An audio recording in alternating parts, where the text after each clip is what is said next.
Start. Supreme court ਨੇ ਮਹਾਰਾਸ਼ਟਰ 'ਚ ਮਰਾਠਾ ਲੋਕਾਂ ਦੇ ਰਾਖਵੇਂਕਰਨ ਨੂੰ ਵਧਾਉਣ ਵਾਲੇ ਕਾਨੂੰਨ ਨੂੰ ਗੈਰ ਸੰਵਿਧਾਨਕ ਐਲਾਨ ਦਿੱਤਾ ਹੈ। ਡੰਡੀ ਮਹਾਰਾਸ਼ਟਰ ਵਿਧਾਨ ਸਭਾ ਨੇ ਇੱਕ ਕਾਨੂੰਨ ਸਰਬਸੰਮਤੀ ਨਾਲ ਪਾਸ ਕਰਕੇ ਸਰਕਾਰੀ ਨੌਕਰੀਆਂ ਅਤੇ ਸਿੱਖਿਆ ਸੰਸਥਾਵਾਂ 'ਚ ਦਾਖਲੇ ਲਈ ਮਰਾਠਾ ਜਾਤੀ ਦਾ ਕੋਟਾ 16% ਵਧਾ ਦਿੱਤਾ। ਭਾਵ ਕੁੱਲ ਮਿਲਾ ਕੇ ਜਾਤੀ ਰਾਖਵਾਂਕਰਨ 68% ਹੋ ਗਿਆ ਹੈ, ਜੋ ਕਿ 50% ਦੀ ਹੱਦ ਦੀ ਸਪਸ਼ਟ ਉਲੰਘਣਾ ਹੈ। ਡੰਡੀ ਜਾਤੀ ਰਾਖਵਾਂਕਰਨ ਦੀ ਇਹ ਸਭ ਤੋਂ ਉੱਚੀ ਹੱਦ 1992 'ਚ ਸੁਪਰੀਮ ਕੋਰਟ ਨੇ ਤੈਅ ਕੀਤੀ ਸੀ। ਡੰਡੀ ਸਿਰਫ ਮਹਾਰਾਸ਼ਟਰ ਹੀ ਨਹੀਂ, ਕਈ ਹੋਰਨਾਂ ਸੂਬਿਆਂ 'ਚ ਆਪਣੇ ਆਪ ਨੂੰ ਪਛੜਾ ਵਰਗ ਕਹਿਣ ਵਾਲੇ ਜਾਟ, ਕਾਪੂ, ਗੁੱਜਰ, ਮੁਸਲਮਾਨ ਆਦਿ ਜਾਤੀ ਸੰਗਠਨਾਂ ਨੇ ਆਪਣੇ ਲਈ ਰਾਖਵਾਂਕਰਨ ਵਧਾਉਣ ਲਈ ਅੰਦੋਲਨ ਕੀਤੇ ਹੋਏ ਹਨ। ਡੰਡੀ ਮਹਾਰਾਸ਼ਟਰ, ਕਰਨਾਟਕ, ਬਿਹਾਰ, ਤਾਮਿਲਨਾਡੂ, ਪੰਜਾਬ ਅਤੇ ਰਾਜਸਥਾਨ ਆਦਿ ਕਈ ਸੂਬਿਆਂ ਨੇ ਅਖੌਤੀ ਪਛੜੀਆਂ ਜਾਤੀਆਂ ਲਈ ਰਾਖਵਾਂਕਰਨ ਦੀ ਹੱਦ ਦੀ ਪਹਿਲਾਂ ਹੀ ਉਲੰਘਣਾ ਕੀਤੀ ਹੈ ਜਾਂ ਕਰਨੀ ਚਾਹੁੰਦੇ ਹਨ। ਡੰਡੀ ਭਰਾ ਇਹਨਾਂ ਸਭ ਸੂਬਿਆਂ ਨੇ ਅਦਾਲਤ ਨੂੰ ਬੇਨਤੀ ਕੀਤੀ ਸੀ ਕਿ ਉਹ ਉਹਨਾਂ ਨੂੰ 50% ਤੋਂ ਵੱਧ ਰਾਖਵਾਂਕਰਨ ਦੀ ਇਜਾਜ਼ਤ ਦੇ ਦੇਵੇ। ਡੰਡੀ ਇਹਨਾਂ ਸੂਬਿਆਂ ਦੀ ਇਸ ਮੰਗ ਦਾ ਸਮਰਥਨ ਸਾਰੀਆਂ ਪਾਰਟੀਆਂ ਨੇ ਕੀਤਾ। ਡੰਡੀ ਦੇਸ਼ ਦੇ ਇੱਕ ਵੀ ਨੇਤਾ ਜਾਂ ਪਾਰਟੀ ਦੀ ਹਿੰਮਤ ਨਹੀਂ ਪਈ ਕਿ ਉਹ ਇਸ ਗੈਰ ਮਰਿਆਦਾ ਵਾਲੀ ਮੰਗ ਦਾ ਵਿਰੋਧ ਕਰੇ। ਡੰਡੀ ਇਹ ਵਿਰੋਧ ਕਰ ਹੀ ਨਹੀਂ ਸਕਦੇ ਕਿਉਂਕਿ ਇਸ ਮੰਗ ਦੇ ਪਿੱਛੇ ਉਹਨਾਂ ਨੂੰ ਥੋਕ 'ਚ ਵੋਟਾਂ ਮਿਲਣ ਦਾ ਲਾਲਚ ਹੈ। ਡੰਡੀ ਭਾਰਤ ਦੀ ਸਿਆਸਤ ਇਸ ਲਈ ਵੀ ਲੋਕਤੰਤਰੀ ਘੱਟ ਅਤੇ ਜਾਤੀ ਤੰਤਰੀ ਵੱਧ ਹੈ। ਡੰਡੀ ਆਮ ਆਦਮੀ ਆਪਣੀ ਵੋਟ ਪਾਉਣ ਸਮੇਂ ਉਮੀਦਵਾਰ ਦੀ ਯੋਗਤਾ 'ਤੇ ਘੱਟ, ਆਪਣੀ ਅਤੇ ਉਸਦੀ ਜਾਤੀ 'ਤੇ ਵੱਧ ਵਿਚਾਰ ਕਰਦਾ ਹੈ। ਡੰਡੀ ਇਸ ਦੂਸ਼ਿਤ ਪ੍ਰਕਿਰਿਆ ਦੇ ਕਾਰਨ ਸਾਡਾ ਲੋਕਤੰਤਰ ਤਾਂ ਕਮਜ਼ੋਰ ਹੁੰਦਾ ਹੀ ਹੈ, ਸਰਕਾਰੀ ਪ੍ਰਸ਼ਾਸਨ ਵੀ ਅਪੰਗਤਾ ਦਾ ਸ਼ਿਕਾਰ ਹੋ ਜਾਂਦਾ ਹੈ। ਉਹਨਾਂ 'ਚ ਨਿਯੁਕਤ ਹੋਣ ਵਾਲੇ 50% ਅਫਸਰ ਜੇਕਰ ਆਪਣੀ ਯੋਗਤਾ ਨਹੀਂ, ਜਾਤੀ ਦੇ ਆਧਾਰ 'ਤੇ ਨਿਯੁਕਤ ਹੋਣਗੇ ਤਾਂ ਕੀ ਅਜਿਹੀ ਸਰਕਾਰ ਲੰਗੜੀ ਨਹੀਂ ਹੋ ਜਾਵੇਗੀ? ਪ੍ਰਸ਼ਨ ਚਿੰਨ੍ਹ। ਇਸ ਜਾਤੀ ਰਾਖਵੇਂਕਰਨ ਦਾ ਸਭ ਤੋਂ ਵੱਧ ਨੁਕਸਾਨ ਤਾਂ ਉਹਨਾਂ ਹੀ ਅਨੁਸੂਚਿਤ ਅਤੇ ਪਛੜੀ ਜਾਤੀ ਦੇ ਲੋਕਾਂ ਨੂੰ ਹੁੰਦਾ ਹੈ ਕਿਉਂਕਿ ਉਹਨਾਂ 'ਚੋਂ ਨਿਕਲੇ ਹੋਏ ਮੁੱਠੀ ਭਰ ਪਰਿਵਾਰਾਂ ਦਾ ਇਹਨਾਂ ਨੌਕਰੀਆਂ 'ਤੇ ਪੀੜ੍ਹੀ ਦਰ ਪੀੜ੍ਹੀ ਕਬਜ਼ਾ ਹੋ ਜਾਂਦਾ ਹੈ, ਜਦਕਿ ਇਸ ਰਾਖਵੇਂਕਰਨ ਦਾ ਮਕਸਦ ਸੀ ਭਾਰਤ 'ਚ ਇੱਕ ਬਰਾਬਰੀ ਵਾਲੇ ਸਮਾਜ ਦੀ ਉਸਾਰੀ ਕਰਨੀ। ਪਰ ਅਜੇ ਵੀ ਕਰੋੜਾਂ ਅਨੁਸੂਚਿਤ ਅਤੇ ਪਛੜੇ ਪਰਿਵਾਰ ਸਿੱਖਿਆ ਅਤੇ ਉਚਿਤ ਰੁਜ਼ਗਾਰ ਦੀ ਘਾਟ 'ਚ ਹਮੇਸ਼ਾ ਵਾਂਗ ਸੜਦੇ ਰਹਿੰਦੇ ਹਨ। ਡੰਡੀ ਸਰਕਾਰ ਦੀ ਜਾਤੀ ਰਾਖਵਾਂਕਰਨ ਨੀਤੀ ਬਿਲਕੁਲ ਖੋਖਲੀ ਸਿੱਧ ਹੋ ਗਈ ਹੈ। ਡੰਡੀ ਹੁਣ ਨਵੀਂ ਨੀਤੀ ਦੀ ਲੋੜ ਹੈ। ਡੰਡੀ ਹੁਣ ਜਾਤੀ ਦੇ ਆਧਾਰ 'ਤੇ ਨਹੀਂ, ਲੋੜ ਦੇ ਆਧਾਰ 'ਤੇ ਰਾਖਵਾਂਕਰਨ ਦਿੱਤਾ ਜਾਣਾ ਚਾਹੀਦਾ ਹੈ। ਡੰਡੀ ਹੁਣ ਨੌਕਰੀਆਂ 'ਚ ਨਹੀਂ ਅਤੇ ਉੱਚ ਸਿੱਖਿਆ 'ਚ ਨਹੀਂ, ਪਰ ਸਿਰਫ ਸੈਕੰਡਰੀ ਸਿੱਖਿਆ ਤੱਕ ਸਿਰਫ ਲੋੜਵੰਦਾਂ ਨੂੰ ਰਾਖਵਾਂਕਰਨ ਦਿੱਤਾ ਜਾਣਾ ਚਾਹੀਦਾ ਹੈ। ਡੰਡੀ 50 ਕਿ 70% ਤੱਕ ਦਿੱਤਾ ਜਾ ਸਕਦਾ ਹੈ। ਡੰਡੀ ਦੇਖੋ ਭਾਰਤ ਦਾ ਰੂਪਾਂਤਰਨ ਹੁੰਦਾ ਹੈ ਜਾਂ ਨਹੀਂ? ਪ੍ਰਸ਼ਨ ਚਿੰਨ੍ਹ। ਭਾਰਤ ਅਤੇ ਨੇਪਾਲ ਦਾ ਰੋਟੀ ਬੇਟੀ ਦਾ ਨਾਤਾ ਹੈ, ਪਰ ਪ੍ਰਧਾਨ ਮੰਤਰੀ KP ਸ਼ਰਮਾ ਓਲੀ ਨੇ ਸਦੀਆਂ ਪੁਰਾਣੇ ਇਸ ਰਿਸ਼ਤੇ 'ਚ ਤਰੇੜ ਪਾਉਣ 'ਚ ਕੋਈ ਕਸਰ ਨਹੀਂ ਛੱਡੀ। ਡੰਡੀ ਓਲੀ ਨੇ ਨੇਪਾਲ ਦੇ ਘਰੇਲੂ ਮਾਮਲਿਆਂ 'ਚ ਮਨਮਰਜ਼ੀ ਦੇ ਫੈਸਲੇ ਲੈਣ ਦੇ ਨਾਲ-ਨਾਲ ਚੀਨ ਦੀ ਚੁੱਕ ਤੇ ਭਾਰਤ ਦੇ 3 ਇਲਾਕਿਆਂ ਲਿਪੂਲੇਖ, ਕਾਲਾ ਪਾਣੀ ਤੇ ਲਿੰਦੇਧੁਰਾ 'ਤੇ ਦਾਅਵਾ ਪ੍ਰਗਟਾਉਣ ਦੇ ਇਲਾਵਾ ਕਈ ਭਾਰਤੀ ਵਿਰੋਧੀ ਕਦਮ ਚੁੱਕੇ। ਡੰਡੀ ਉਸ ਨੇ ਭਾਰਤ ਵਿਰੋਧੀ ਕਈ ਬਿਆਨ ਦਿੱਤੇ ਅਤੇ ਨੇਪਾਲ 'ਚ ਕਰੋਨਾ ਦੇ ਪ੍ਰਸਾਰ ਦੇ ਲਈ ਵੀ ਭਾਰਤ ਨੂੰ ਹੀ ਜ਼ਿੰਮੇਵਾਰ ਠਹਿਰਾਇਆ ਸੀ। ਡੰਡੀ ਫਿਲਹਾਲ ਨੇਪਾਲ 'ਤੇ ਕਬਜ਼ਾ ਬਣਾਈ ਰੱਖਣ ਦੀ ਰਣਨੀਤੀ ਦੇ ਤਹਿਤ ਜਦੋਂ ਓਲੀ ਨੇ 20 ਦਸੰਬਰ 2020 ਨੂੰ ਨੇਪਾਲ ਦੀ ਰਾਸ਼ਟਰਪਤੀ ਵਿਦਿਆ ਦੇਵੀ ਭੰਡਾਰੀ ਤੋਂ ਨੇਪਾਲ ਦੀ ਸੰਸਦ ਭੰਗ ਕਰਨ ਅਤੇ 30 ਅਪ੍ਰੈਲ ਤੇ 10 ਮਈ 2021 ਨੂੰ ਦੇਸ਼ 'ਚ ਚੋਣਾਂ ਦਾ ਐਲਾਨ ਕਰਵਾ ਦਿੱਤਾ ਤਾਂ ਉਸ ਦੇ ਵਿਰੁੱਧ ਦੇਸ਼ 'ਚ ਰੋਸ ਭੜਕ ਉੱਠਿਆ। ਡੰਡੀ ਓਲੀ ਦੇ ਇਸ ਕਦਮ ਨੂੰ ਗੈਰ ਸੰਵਿਧਾਨਕ, ਗੈਰ ਲੋਕਤੰਤਰਿਕ, ਬੇਲਗਾਮ ਤੇ ਲੋਕ ਫਤਵੇ ਦੇ ਵਿਰੁੱਧ ਦੱਸਦੇ ਹੋਏ ਰੋਸ ਵਜੋਂ ਨੇਪਾਲ ਕਮਿਊਨਿਸਟ ਪਾਰਟੀ ਦੋ ਫਾੜ ਹੋ ਗਈ। ਡੰਡੀ ਵਿਰੋਧੀ ਪਾਰਟੀਆਂ ਨੇ ਇਸ ਦੇ ਵਿਰੁੱਧ ਸੁਪਰੀਮ ਕੋਰਟ ਦਾ ਦਰਵਾਜ਼ਾ ਖੜਕਾਇਆ, ਜਿਸ ਨੇ ਓਲੀ ਨੂੰ ਝਟਕਾ ਦਿੰਦੇ ਹੋਏ ਪ੍ਰਤੀਨਿਧੀ ਸਦਨ ਬਹਾਲ ਕਰ ਦਿੱਤਾ। ਡੰਡੀ ਇਸੇ ਦਰਮਿਆਨ ਜਿੱਥੇ ਇੱਕ ਪਾਸੇ ਪ੍ਰਧਾਨ ਮੰਤਰੀ ਓਲੀ ਆਪਣੀ ਸਰਕਾਰ ਬਚਾਉਣ ਦੇ ਲਈ ਜੋੜ ਤੋੜ ਕਰਨ ਲੱਗਾ ਤਾਂ ਦੂਸਰੇ ਪਾਸੇ ਦੇਸ਼ ਦੇ 85% ਹਿੰਦੂ ਵੋਟਰਾਂ ਨੂੰ ਪ੍ਰਭਾਵਿਤ ਕਰਨ ਦੇ ਮਕਸਦ ਨਾਲ ਖੁਦ ਨੂੰ ਇੱਕ ਹਿੰਦੂਵਾਦੀ ਨੇਤਾ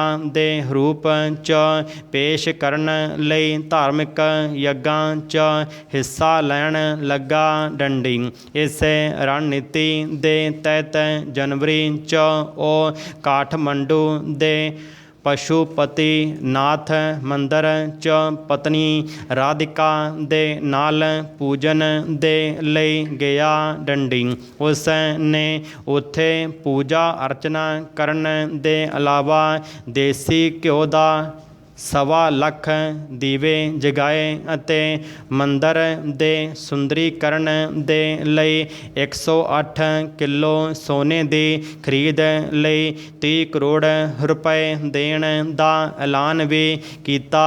ਡੰਡੀ KP ਸ਼ਰਮਾ ਓਲੀ ਇਸ ਤੋਂ ਪਹਿਲਾਂ ਕਦੀ ਕਿਸੇ ਮੰਦਰ 'ਚ ਨਹੀਂ ਗਿਆ ਸੀ। ਡੰਡੀ ਉਸ ਦੇ ਇਸ ਕਦਮ ਨੂੰ ਉਸ ਦੇ ਵਿਰੋਧੀਆਂ ਨੇ ਸੰਵਿਧਾਨ 'ਤੇ ਹਮਲਾ ਦੱਸਿਆ, ਕਿਉਂਕਿ ਦੇਸ਼ ਦੇ ਸੰਵਿਧਾਨ 'ਚ ਨੇਪਾਲ ਨੂੰ ਇੱਕ ਧਰਮ ਨਿਰਪੱਖ ਦੇਸ਼ ਦਾ ਦਰਜਾ ਦਿੱਤਾ ਗਿਆ ਹੈ। ਡੰਡੀ ਇਸੇ ਰਣਨੀਤੀ ਦੇ ਤਹਿਤ ਉਸ ਨੇ ਕਾਠਮੰਡੂ ਤੋਂ 150 ਕਿਲੋਮੀਟਰ ਦੂਰ ਚਿਤਵਨ ਦੇ ਮਾਡੀ ਇਲਾਕੇ 'ਚ ਭਗਵਾਨ ਸ਼੍ਰੀ ਰਾਮ, ਸੀਤਾ ਅਤੇ ਲਛਮਣ ਦੀਆਂ ਮੂਰਤੀਆਂ ਸਥਾਪਿਤ ਕਰਨ ਦੇ ਸਮਾਗਮ ਤੋਂ ਪਹਿਲਾਂ 20 ਅਪ੍ਰੈਲ ਨੂੰ ਇਹਨਾਂ ਮੂਰਤੀਆਂ ਨੂੰ ਆਪਣੀ ਸਰਕਾਰੀ ਰਿਹਾਇਸ਼ 'ਤੇ ਮੰਗਵਾ ਕੇ ਉਹਨਾਂ ਦੀ ਪੂਜਾ ਅਰਚਨਾ 'ਚ ਸਮਾਂ ਬਿਤਾਇਆ। ਡੰਡੀ ਸਟਾਰਟ। ਪੈਟਰੋਲ ਵਾਂਗ ਕੋਇਲਾ ਵੀ ਧਰਤੀ ਦੇ ਥੱਲੇ ਪਿਆ ਹੈ। ਡੰਡੀ ਇਹ ਇੱਥੇ ਕਿਵੇਂ ਇਕੱਤਰ ਹੋ ਗਿਆ? ਪ੍ਰਸ਼ਨ ਚਿੰਨ੍ਹ। ਇਸ ਦਾ ਉੱਤਰ ਵਿਦਵਾਨਾਂ ਨੇ ਇਹ ਦਿੱਤਾ ਕਿ ਮਨੁੱਖ ਦੇ ਉਤਪੰਨ ਹੋਣ ਤੋਂ ਪਹਿਲਾਂ ਧਰਤੀ ਉੱਤੇ ਜੋ ਜੰਗਲ ਪਸਰੇ ਹੋਏ ਸਨ ਉਹ ਸਾਰੇ ਦੇ ਸਾਰੇ ਧਰਤੀ ਥੱਲੇ ਨੱਪੇ ਗਏ। ਡੰਡੀ ਹੋਰ ਉੱਗੇ ਉਹ ਵੀ ਡਿੱਗ ਢੱਠ ਕੇ ਧਰਤੀ ਦੀ ਕਬਰ ਵਿੱਚ ਰੱਖੇ ਗਏ। ਡੰਡੀ ਇਉਂ ਤਹਿਆਂ ਦੀਆਂ ਤਹਿਆਂ ਧਰਤੀ ਥੱਲੇ ਨੱਪੀ ਗਈ ਬਨਸਪਤੀ ਨਾਲ ਬਣ ਗਈਆਂ, ਜੋ ਪੱਥਰ ਅਤੇ ਹੋਰ ਚੀਜ਼ਾਂ ਦੇ ਰਲ ਜਾਣ ਨਾਲ ਅਤੇ ਧਰਤੀ ਦੀ ਤਪਸ਼ ਨਾਲ ਇੱਕ ਪੱਥਰੀ ਕੋਇਲੇ ਦਾ ਰੂਪ ਧਾਰ ਗਈਆਂ। ਡੰਡੀ ਇਹ ਗੱਲ ਕਈ ਵਾਰ ਹੋਈ ਹੋਵੇਗੀ। ਡੰਡੀ ਵਿਦਵਾਨਾਂ ਨੇ ਹਿਸਾਬ ਲਾਇਆ ਹੈ ਕਿ ਕੋਇਲੇ ਦੀਆਂ ਖਾਨਾਂ ਬਣਦਿਆਂ ਲੱਖਾਂ ਸਾਲ ਲੰਘ ਗਏ ਹੋਣਗੇ। ਡੰਡੀ ਦੱਖਣੀ ਵੇਲਜ਼ ਦੀਆਂ ਕੋਇਲੇ ਦੀਆਂ ਖਾਨਾਂ ਸੰਬੰਧੀ ਇਹ ਸੁਝਾਅ ਦਿੱਤਾ ਸੀ ਕਿ ਇਹ ਖਾਨਾਂ ਬਣਦਿਆਂ 6,40,000 ਵਰਸ਼ ਲੱਗੇ ਹਨ। ਡੰਡੀ ਕੋਇਲੇ ਦੀਆਂ ਖਾਨਾਂ ਧਰਤੀ ਦੀ ਉਤਲੀ ਪੱਧਰ ਤੋਂ ਕਈ ਵਾਰੀ 2-2 ਮੀਲ ਡੂੰਘੀਆਂ ਹੁੰਦੀਆਂ ਹਨ, ਕਈ ਵਾਰ ਇਸ ਤੋਂ ਵੀ ਵਧੇਰੇ।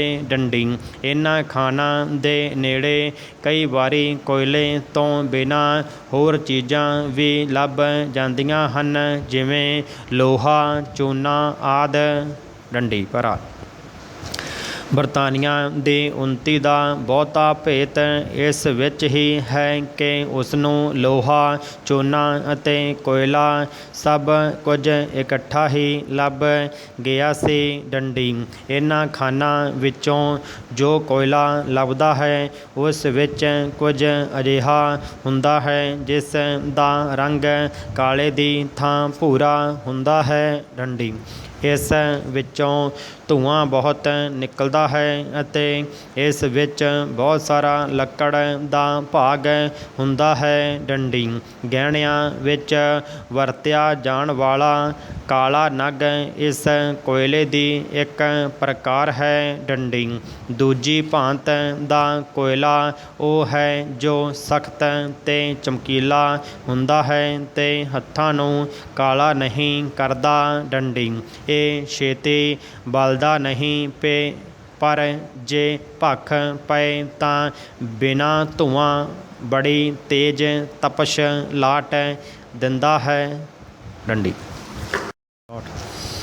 ਕਿਸੇ ਵੀ ਦੇਸ਼ ਦੀ ਅਸਲੀ ਪੂੰਜੀ ਉਸ ਦੇ ਨਾਗਰਿਕਾਂ 'ਚ ਹੀ ਲੁਕੀ ਹੁੰਦੀ ਹੈ। ਡੰਡੀ ਲੋਕਾਂ ਦੀ ਪ੍ਰਤਿਭਾ ਅਤੇ ਮਿਹਨਤ ਨਾਲ ਦੇਸ਼ ਦੀ ਸ਼ਾਨ ਵੀ ਵੱਧਦੀ ਹੈ। ਡੰਡੀ ਕੁਝ ਲੋਕ ਤਾਂ ਆਪਣੀ ਪ੍ਰਤਿਭਾ ਦੇ ਦਮ 'ਤੇ ਕਿਸੇ ਦੇਸ਼ ਅਤੇ ਸਮਾਜ ਦੀ ਪਛਾਣ ਤੱਕ ਬਣ ਜਾਂਦੇ ਹਨ।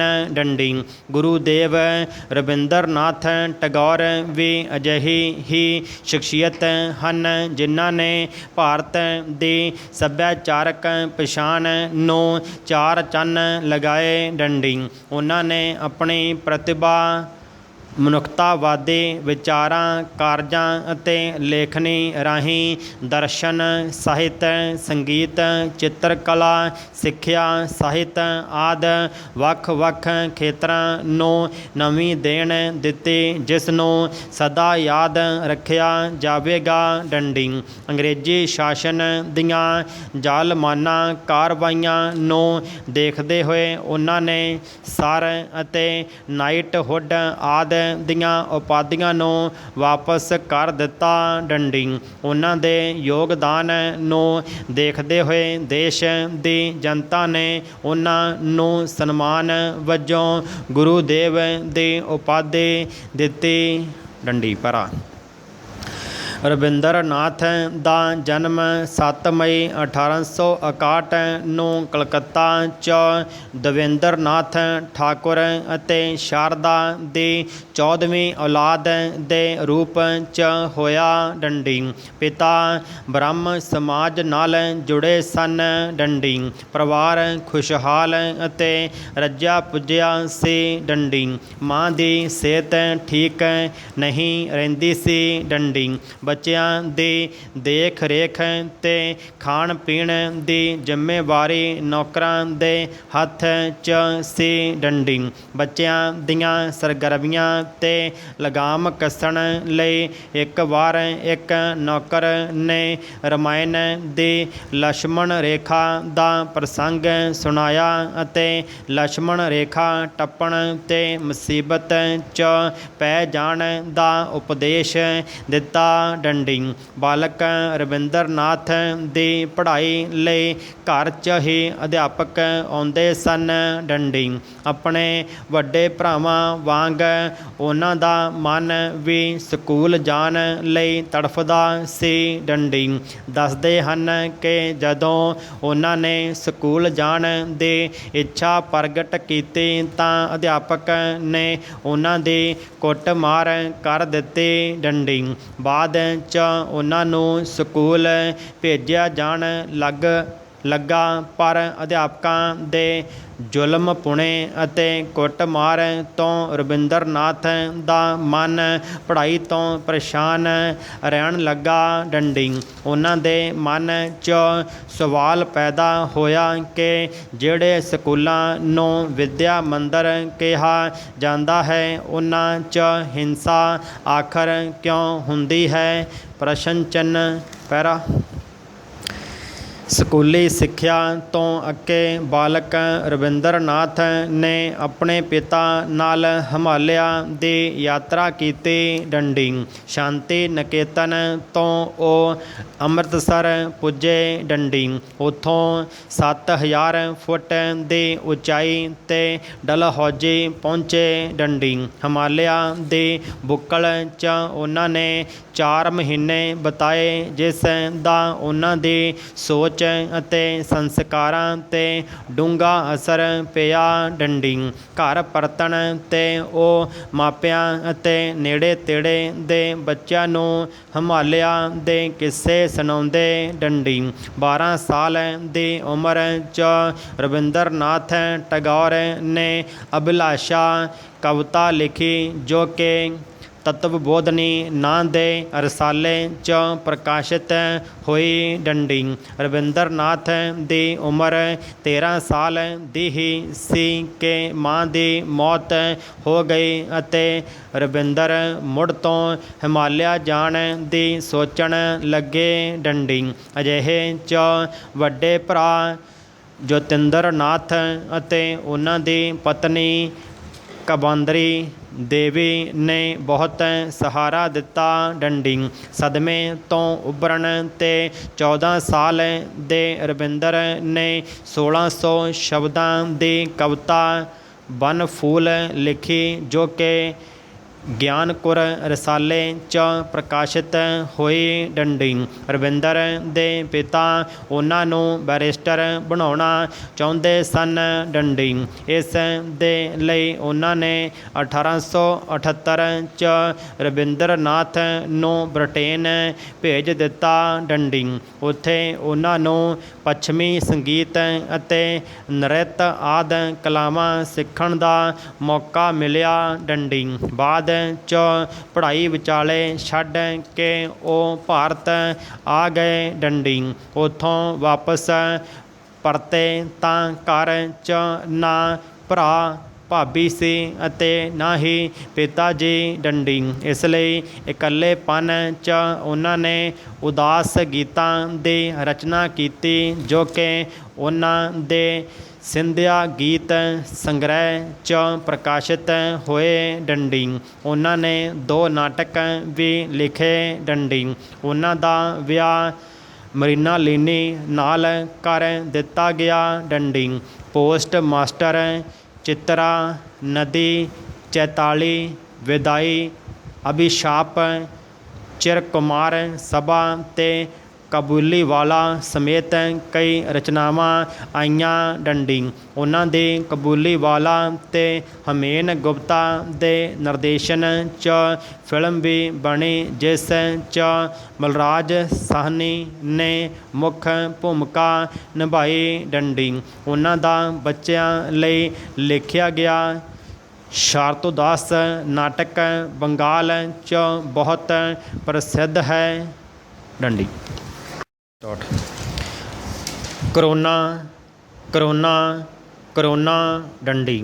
ਮੌਜੂਦਾ ਸਮੇਂ 'ਚ ਇਹ ਇੱਕ ਅਜਿਹਾ ਸ਼ਬਦ ਹੈ ਜੋ ਹਰ ਕਿਸੇ ਦੀ ਜ਼ੁਬਾਨ 'ਤੇ ਸੁਣਨ ਨੂੰ ਮਿਲ ਰਿਹਾ ਹੈ ਅਤੇ ਆਖਰ ਮਿਲੇ ਵੀ ਕਿਉਂ ਨਾ ਡੰਡੀ। ਕਰੋਨਾ ਇੰਨਾ ਜ਼ਿਆਦਾ ਆਪਣਾ ਗਲਬਾ ਬਣਾਉਣ ਦੀ ਤਾਕ 'ਚ ਹੈ ਜਿਵੇਂ ਇਸ ਤੋਂ ਵੱਡੀ ਤਾਕਤ ਦੁਨੀਆ 'ਚ ਹੈ ਹੀ ਨਹੀਂ ਡੰਡੀ। ਇਸ ਕਦਰ ਖੇਡ ਰਿਹਾ ਹੈ ਕਰੋਨਾ ਲੋਕਾਂ ਦੇ ਅਰਮਾਨਾਂ ਨਾਲ ਕਿ ਜਿਵੇਂ ਜਾਨ ਦਾ ਬਲੀਦਾਨ ਹੀ ਅੰਤ ਹੋਵੇਗਾ ਡੰਡੀ।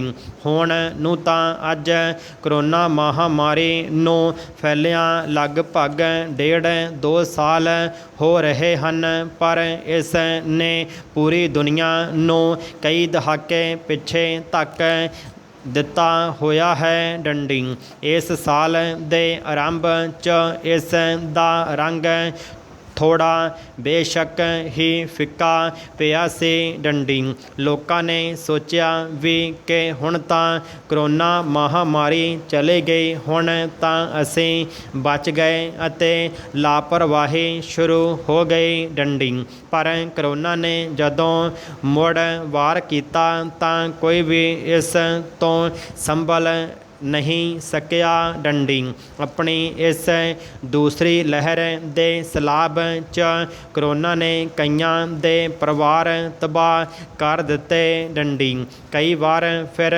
ਮਜ਼ਦੂਰਾਂ ਨੂੰ ਰੋਜੀ ਰੋਟੀ ਨਾ ਮਿਲਣ ਦੇ ਡਰੋਂ ਘਰਾਂ ਵੱਲ ਔਖੀਆਂ ਹਾਲਤਾਂ 'ਚ ਹਿਜਰਤ ਦਾ ਰਸਤਾ ਅਪਣਾਉਣਾ ਪਿਆ ਕਿਉਂਕਿ ਕਰੋਨਾ ਤੋਂ ਤਾਂ ਬਚ ਜਾਂਦੇ ਪਰ ਭੁੱਖਮਰੀ ਮੌਤ ਦਾ ਕਾਲ ਬਣ ਕੇ ਸਾਹਮਣੇ ਖੜੀ ਦਿਸਣ ਲੱਗ ਜਾਂਦੀ ਹੈ ਡੰਡੀ। ਅੱਜ ਕਿਤੇ ਰਾਤ ਦਾ ਕਰਫਿਊ ਲਗਾਇਆ ਜਾ ਰਿਹਾ ਤਾਂ ਕਿਤੇ ਵੀਕਐਂਡ ਲਾਕਡਾਊਨ ਤਾਂ ਕਿਤੇ ਸੰਪੂਰਨ ਲਾਕਡਾਊਨ। ਆਖਰ ਸਖਤੀ ਨਾਲ ਹੀ ਸਹੀ ਪਰ ਜਾਨ ਤਾਂ ਬਚਾਉਣੀ ਹੈ ਡੰਡੀ। ਅੱਜ ਪੂਰਾ ਦੇਸ਼ ਕਰੋਨਾ ਤੋਂ ਕਿਸੇ ਨਾ ਕਿਸੇ ਤਰ੍ਹਾਂ ਬਚ ਕੇ ਜਿਉਣ ਦੀ ਆਸ ਦੇਖ ਰਿਹਾ ਹੈ ਡੰਡੀ। ਸ਼ਾਸਨ ਪ੍ਰਸ਼ਾਸਨ ਸਰਕਾਰ ਜਨਤਾ ਸਭ ਦੇ ਹੱਥ ਪੈਰ ਫੁੱਲ ਚੁੱਕੇ ਹਨ ਡੰਡੀ। ਜਿਵੇਂ ਦੇਸ਼ 'ਚ ਸਾਹਾਂ ਦਾ ਸੰਕਟ ਕਾਲ ਜਿਹਾ ਆ ਗਿਆ ਹੋਵੇ ਡੰਡੀ। ਪਰ ਜਦੋਂ ਕਰੋਨਾ ਹੌਲੀ ਹੌਲੀ ਸਮਾਪਤੀ ਵੱਲ ਜਾ ਰਿਹਾ ਸੀ ਤਾਂ ਲੋਕਾਂ ਨੇ ਸੁਰੱਖਿਆ ਮਾਪਦੰਡਾਂ ਅਤੇ ਮਾਸਕ ਨੂੰ ਇੰਨਾ ਖੁਦ ਤੋਂ ਦੂਰ ਕਰ ਲਿਆ ਜਿਵੇਂ ਕੋਈ ਖਾਸ ਪ੍ਰਾਪਤੀ ਹੋ ਗਈ ਹੋਵੇ।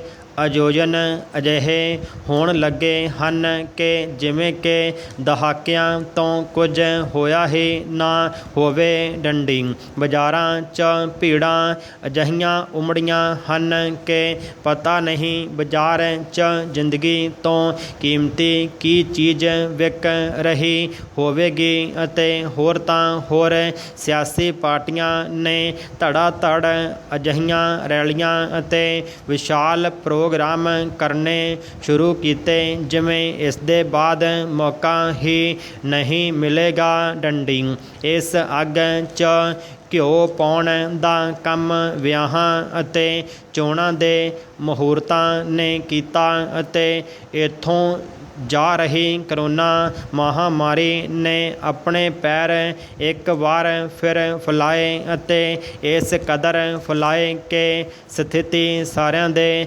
ਸਾਹਮਣੇ ਹੈ ਡੰਡੀ। ਹੁਣ ਤਾਂ ਅਜਿਹਾ ਲੱਗ ਰਿਹਾ ਹੈ ਕਿ ਜਿਵੇਂ ਭਾਰਤ 'ਚ ਮੌਤ ਅਤੇ ਜ਼ਿੰਦਗੀ ਦੇ ਵਿਚਾਲੇ ਜਿੱਤ ਸਕੋ ਤਾਂ ਜਿੱਤੋ ਦਾ ਖੇਡ ਸਿਲਸਿਲਾ ਚੱਲ ਪਿਆ ਹੋਵੇ। ਪਰ ਦੁੱਖ ਹੁੰਦਾ ਹੈ ਇਸ ਖੇਡ 'ਚ ਕਈਆਂ ਨੇ ਆਪਣਿਆਂ ਨੂੰ ਹਰਾ ਦਿੱਤਾ ਅਤੇ ਕਈਆਂ ਦੇ ਸਾਥੀਆਂ ਦੀ ਜ਼ਿੰਦਗੀ ਦਾਅ 'ਤੇ ਲੱਗੀ ਹੈ ਡੰਡੀ। ਭਾਰਤ ਦੇ ਲੋਕਾਂ ਨੂੰ ਅਜੇ ਵੀ ਸਮਾਂ ਸੰਭਲ ਜਾਣਾ ਚਾਹੀਦਾ ਹੈ, ਨਹੀਂ ਤਾਂ ਸਥਿਤੀ ਇਸ ਤੋਂ ਭਿਆਨਕ ਹੁੰਦਿਆਂ ਸਮਾਂ ਨਹੀਂ ਲੱਗੇਗਾ ਡੰਡੀ। ਸਟਾਰਟ। 20 ਜੂਨ ਦੀ ਸਵੇਰ ਨੂੰ ਮੈਂ ਆਪਣੇ ਸੰਬੰਧੀਆਂ ਨੂੰ ਸਿਫਤੀ ਦੇ ਘਰ ਅੰਮ੍ਰਿਤਸਰ ਤੋਂ ਉਡਾਨ ਲੈਣ ਲਈ ਅਲਵਿਦਾ ਕਹੀ ਤੇ ਅਫਗਾਨ ਏਅਰਲਾਈਨਜ਼ ਦੇ ਜਹਾਜ਼ ਵਿੱਚ ਜਾ ਬੈਠਾ ਡੰਡੀ। ਮੇਰੀ ਸੀਟ ਬਾਰੀ ਦੇ ਨਾਲ ਸੀ ਡੰਡੀ। ਮੈਂ ਝਾਕ ਕੇ ਥੱਲੇ ਦੇਖਿਆ ਡੰਡੀ। ਜੋ ਨਜ਼ਾਰਾ ਹਰੇ ਭਰੇ ਖੇਤਾਂ ਨੂੰ ਵੇਖ ਕੇ ਮੇਰੇ ਮਨ ਵਿੱਚ ਉਤਪੰਨ ਹੋਇਆ ਉਹ ਇੱਕ ਇਲਾਹੀ ਨਜ਼ਾਰਾ ਸੀ ਡੰਡੀ। ਮੈਨੂੰ ਪਹਿਲੀ ਵਾਰੀ ਇਹ ਅਨੁਮਾਨ ਹੋਇਆ ਕਿ ਪੰਜਾਬੀ ਆਪਣੇ ਖੇਤਾਂ ਵਿੱਚ ਕਿਤਨੀ ਮਿਹਨਤ ਕਰਦੇ ਹਨ ਅਤੇ ਦੇਸ਼ ਵਿੱਚ ਹਰੀ ਕ੍ਰਾਂਤੀ ਲਿਆਉਣ ਵਿੱਚ ਉਹਨਾਂ ਨੇ ਧਰਤੀ ਨੂੰ ਕਿਵੇਂ ਸ਼ਿੰਗਾਰਿਆ ਹੋਇਆ ਹੈ ਡੰਡੀ। ਹਾਲੇ ਸਾਡਾ ਜਹਾਜ਼ ਬੱਦਲਾਂ ਤੋਂ ਉੱਤੇ ਨਹੀਂ ਸੀ ਹੋਇਆ ਕਿ ਉਹ ਅੰਮ੍ਰਿਤਸਰ ਸ਼ਹਿਰ ਉੱਤੇ ਆ ਗਿਆ ਅਤੇ ਅੰਮ੍ਰਿਤਸਰ ਬੱਸ ਸਟੈਂਡ ਦੇ ਨੇੜੇ ਤੇੜੇ ਉੱਤੋਂ ਲੰਘਣ ਲੱਗਾ ਡੰਡੀ। ਥੱਲੇ ਨਜ਼ਰ ਮਾਰੀ ਤਾਂ ਮੈਨੂੰ ਸ਼ਹਿਰ ਦੇ ਵਿਚਕਾਰ ਹਰਿਮੰਦਰ ਸਾਹਿਬ ਦਾ ਸਾਰਾ ਕੰਪਲੈਕਸ ਇੰਨਾ ਸੁਹਾਵਣਾ ਲੱਗਾ ਕਿ ਦੇਖਦਿਆਂ ਹੀ ਮੇਰੀਆਂ ਅੱਖਾਂ ਸੱਜਲ ਹੋ ਗਈਆਂ ਡੰਡੀ। ਆਪਣੇ ਪਵਿੱਤਰ ਸਥਾਨ ਤੋਂ ਉੱਚਾ ਬੈਠ ਕੇ ਉਸ ਦੇ ਦਰਸ਼ਨ ਕਰਨ ਨੂੰ ਮੈਂ ਚੰਗਾ ਨਹੀਂ ਸੀ ਸਮਝਦਾ, ਪਰ ਇਹ ਮੇਰੀ ਮਜਬੂਰੀ ਸੀ ਡੰਡੀ। ਬੜੇ ਅਦਬ ਨਾਲ ਸ਼੍ਰੀ ਗੁਰੂ ਰਾਮਦਾਸ ਤੇ ਗੁਰੂ ਅਰਜਨ ਦੇਵ ਜੀ ਨੂੰ ਧਿਆਇਆ ਤੇ ਫਿਰ ਸਰਗੀ ਵੇਲੇ ਦੇ ਅਕਾਲ ਤਖਤ ਸਾਹਿਬ ਅਤੇ ਹਰਿਮੰਦਰ ਸਾਹਿਬ ਦੇ ਹੁਕਮਨਾਮੇ ਮੇਰੇ ਦਿਮਾਗ ਵਿੱਚ ਘੁੰਮਣ ਲੱਗ ਪਏ ਡੰਡੀ। ਇਹਨਾਂ ਵਿਚਾਰਾਂ ਦੀ ਸੰਗਤ ਨਾਲ ਮੈਂ ਇੱਕ ਵਾਰੀ ਫਿਰ ਸਰਬ ਮਾਨਵਤਾ ਦੇ ਪਵਿੱਤਰ ਅਸਥਾਨ ਨੂੰ ਨਮਸਕਾਰ ਕੀਤਾ ਤੇ ਫਤਿਹ ਬੁਲਾਈ ਡੰਡੀ। ਹਵਾਈ ਜਹਾਜ਼ ਦੇ ਕਪਤਾਨ ਨੇ ਦਰਬਾਰ ਸਾਹਿਬ ਕੋਲੋਂ ਲੰਘਦਿਆਂ ਹਵਾਈ ਜਹਾਜ਼ ਦਾ ਇੱਕ ਪਾਸਾ ਇਤਨਾ ਨੀਵਾਂ ਕਰ ਦਿੱਤਾ ਜਿਸ ਨਾਲ ਇਹ ਮਹਿਸੂਸ ਹੋਣ ਲੱਗਾ ਕਿ ਉਹ ਵੀ ਹਰਿਮੰਦਰ ਸਾਹਿਬ ਨੂੰ ਜਹਾਜ਼ ਸਮੇਤ ਸਲੂਟ ਕਰ ਰਿਹਾ ਹੋਵੇ ਡੰਡੀ। ਸ਼ਹਿਰ ਉੱਤੋਂ ਉੱਡਣ ਮਗਰੋਂ ਸਾਡਾ ਜਹਾਜ਼ ਹੋਰ ਉੱਤੇ ਹੋ ਗਿਆ ਅਤੇ ਅਗਲੇ ਕੁਝ ਮਿੰਟਾਂ ਵਿੱਚ ਅਸੀਂ ਕਈ ਹਜ਼ਾਰ ਫੁੱਟ ਦੀ ਉਚਾਈ 'ਤੇ ਉੱਡਣ ਲੱਗੇ ਡੰਡੀ। ਉੱਤੇ ਨੀਲਾ ਆਕਾਸ਼ ਤੇ ਥੱਲੇ ਚਿੱਟੇ ਬੱਦਲ ਹੋਣ ਕਾਰਨ ਥਲਵੀਂ ਧਰਤੀ ਨਾਲ ਸਾਡਾ ਨਾਤਾ ਟੁੱਟ ਗਿਆ ਅਤੇ ਜਦ ਫਿਰ ਥੱਲੇ ਕੁਝ ਦਿਸਣ ਲੱਗਾ ਤਾਂ ਅਫਗਾਨਿਸਤਾਨ ਦੇ ਰੁੰਡ ਮਰੁੰਡੇ ਪਹਾੜਾਂ ਨੂੰ ਵੇਖ ਕੇ ਮੈਨੂੰ ਬੇਹੱਦ ਹੈਰਾਨੀ ਹੋਈ ਕਿ ਕੁਦਰਤ ਨੇ ਇਹਨਾਂ ਉੱਤੇ ਇੱਕ ਵੀ ਰੁੱਖ ਨਹੀਂ ਉਗਾਇਆ ਡੰਡੀ। ਲੱਖਾਂ ਹਜ਼ਾਰਾਂ ਵਰ੍ਹਿਆਂ ਦੇ ਮਾਰ ਨਾਲ ਇਹਨਾਂ ਉੱਤੇ ਬੇਰੌਣਕੀ ਹੋਰ ਵੱਧਦੀ ਜਾਪੀ ਅਤੇ ਹਵਾਵਾਂ ਤੇ ਬਾਰਿਸ਼ਾਂ ਦੇ ਵਹਿਣਾਂ ਨੇ ਇਹਨਾਂ ਉੱਤੇ ਅਜਿਹੀਆਂ ਹੋਈਆਂ ਝੁਰੜੀਆਂ ਪਾ ਦਿੱਤੀਆਂ ਹਨ ਕਿ ਜਿਹੋ ਜਿਹੀਆਂ ਉਸ ਬਜ਼ੁਰਗ ਦੇ ਚਿਹਰੇ 'ਤੇ ਵੇਖੀਆਂ ਜਾ ਸਕਦੀਆਂ ਹਨ, ਜਿਸ ਨੇ ਆਪਣੀ ਜ਼ਿੰਦਗੀ ਦੇ 10 ਦਹਾਕੇ ਪੂਰੇ ਕਰ ਲਏ ਹੋਣ। ਡੰਡੀ ਕਾਬਲ ਤੱਕ ਸਾਰੀ ਧਰਤੀ ਪਥਰੀਲੀ ਸੀ ਤੇ ਨੀਰਸ ਵੀ। ਡੰਡੀ ਕਾਬਲ ਤੋਂ ਇੱਕ ਵੱਡੇ ਜਹਾਜ਼ ਰਾਹੀਂ ਅਸੀਂ ਲੰਡਨ ਜਾਣਾ ਸੀ, ਜਿਸ ਨੇ ਪਹਿਲੇ ਮਾਸਕੋ ਰੁਕਣਾ ਸੀ। ਡੰਡੀ ਆਸ ਸੀ ਕਿ ਮਾਸਕੋ ਵਿੱਚ ਬਹੁਤ ਸਰਦੀ ਹੋਵੇਗੀ, ਪਰ ਉੱਥੇ ਜਾ ਕੇ ਪਤਾ ਲੱਗਾ ਕਿ ਮਾਸਕੋ ਵਿੱਚ ਰੂਸੀਆਂ ਦੇ ਹਿਸਾਬ ਨਾਲ ਉਹ ਇੱਕ ਗਰਮ ਦਿਨ ਸੀ।